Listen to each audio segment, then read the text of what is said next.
Hey guys, today I'm going to show you how to fix yellow light on Verizon router. To fix the yellow light problem, you can try some steps. For example, there's two methods. First of all you have to do you can see a global method or generalized method, which is all you have to do is disconnect your router from the power outlet. You can plug out the power outlet and plug it in to restart it, and wait about 1 to 2 minutes and check if your problem has been resolved or not.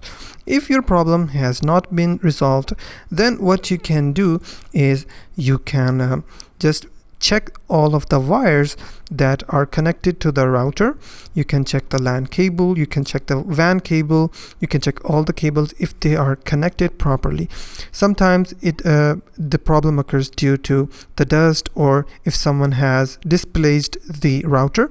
So you can also check the cables, and after that restart your router once again, and hopefully your problem will be fixed. And that's how to fix yellow light problem on Verizon router. If you find this video helpful, please hit the like button and don't forget to subscribe.